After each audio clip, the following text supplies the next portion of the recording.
এই হচ্ছে আমাদের সবচেয়ে দুষ্ট কোয়েল, সেটাকে আমরা এখানে গুড মর্নিং গাইজ। সকাল সকাল হাতের মধ্যে দুইটা টেরি নিয়ে ঘুরতেছি, আর দুইটা টেরি নিয়ে ঘোরার কারণ কি সেটা আমি আপনাদেরকে এখনই বলতেছি।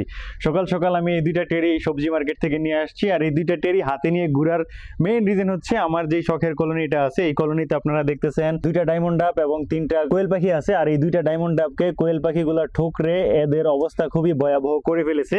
তাই ভাবছি এই দুইটা ট্রে দিয়ে আপাতত আমি কোয়েল পাখির জন্য আলাদা একটা খাঁচা তৈরি করব এবং আমার ডায়মন্ড ডাবটিকে আমার এই শখের কলোনিটাতেই রাখবো। কিভাবে খাঁচা বানাই, খাঁচা বানানোর পর কেমন দেখা যায় এখনই আপনাদেরকে দেখাচ্ছি। সো খাঁচা বানানোর জন্য এখানে আপনারা দেখতেছেন ওয়্যার, আর এখানে এমন নিচে একটা ট্রে রাখবো আর উপরে একটা ট্রে রাখবো। ট্রেগুলো এইভাবে রেখে ভালো করে আমরা ওয়্যার দিয়ে টাইট করে বেঁধে দিই, তারপর আপনাদেরকে দেখাচ্ছি কেমন হয়েছে।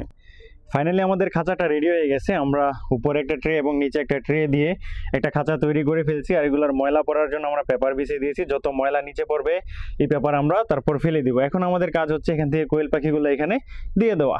আমরা একটা কোয়েল পাখি নিয়ে নিলাম আর আমাদের নতুন খাঁচায় এটাকে শিফট করে দিলাম। আমাদের সাদা কোয়েলটা এই হচ্ছে আমাদের সবচেয়ে দুষ্ট কোয়েল, সেটাকে আমরা এখানে রেখে দিব। তিনটা কোয়েল আমরা এখানে আমাদের খাঁচায় রেখে দিয়েছি। এখন আমাদের এই পাখিগুলো সেফ, এগুলোও সেফ। আমাদের পাখিগুলো সেট আপ করা কমপ্লিট হয়ে গেছে। এখানে আমার শুধু ডায়মন্ড ডাবগুলো রাখছি, আর এখানে আমি রাখছি আমার কোয়েল পাখিগুলো। এখন ডিম যখন পারবে, ডিমের মধ্যে ময়লাও পারবে না, আর সবসময় আমার পাখিগুলো সাফ সুতরা থাকবে, এগুলো নিরাপদ থাকবে। তো আজকের এই ভিডিও পর্যন্তই।